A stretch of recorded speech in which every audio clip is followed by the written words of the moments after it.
खुलुमबाय। गोजोन फुंबिलिनि गासैबो बड'लेण्ड बुब्लिनि अनसायगिरिफोरखौ बरायग्रोबाय।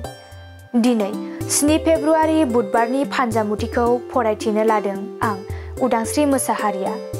फान्जामुथिनि गिबियाव दं मेष राशि।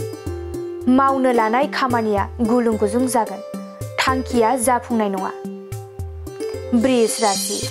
नखराव गोजोन गैयै थासारि सोमजिनो हागौ, बिमानि सुखुआव गैया जागोन। मिथुन राशि। बेफार फालांगि बायदियाव मुलाम्फा जानो हागौ, दोहोन आरजिना लानो हागोन, मोजां सान जागोन। कर्कट राशि। बिसि फिसायनि गेजेराव अनलायनाया बांगोन, रंजा खुसियै समा बारलांगोन। सिंह राशि। सुथुरा नोंथांखौ नाख्रेबनो नाजागोन, सांग्रां जाना थानाया मोजां जागोन। कन्या राशि। दिनै नोंथाङा निदानाव गोग्लैनो हागौ, जेबो थांखि लायैयानो गाहाम जागोन। तुला राशि। नखराव गोरोबलायनाया फैगोन, सुख सान्थियै थानो हागोन, मोजां सान। वृश्चिक राशि। माबा मोनसे खहा जानो हागौ, सानै हयै खामानि मावनाया गाहाम जागोन, गाज्रि सान जागोन। धनु राशि। सावस्रिया जोबोरैनो मोजां जानो हागौ, सुखु गोजोना फैगोन। मकर राशि। माबा मोनसे मुवा खहा जानो हागौ, एसे थाल लानाया गाहाम जागोन, गाज्रि सान। कुम्भ राशि। माबा मोनसे गोदान रादाब फैनो हागौ, गोसोआ रंजाखांनाय मोनगोन, मोजां सान जागोन। मीन राशि। गोबाव समनि थांखिया जाफुंसार जानो हागौ, रंजा खुसियै समा बारलांगोन, मोजां सान जागोन। दिनै सानसेनि राशि फरायथिनायाबो एसेनोसै।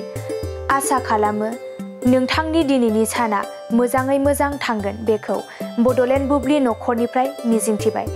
दानिया फैदो नोंथांनि फान्जामुथिखौ बड'लेण्ड बुब्लिनि हेफाजाबजों मिथिना लानि।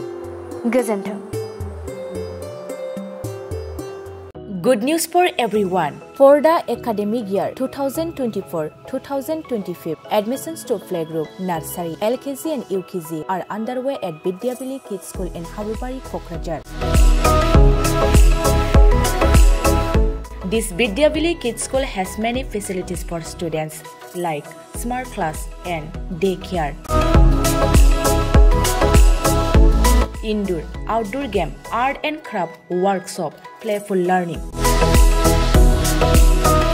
environment and dance room, modern teaching aids, audio visual room.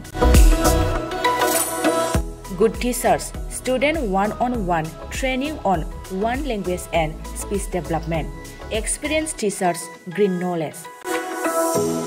Why are you waiting for the admission? Call 6900 304050 for more details.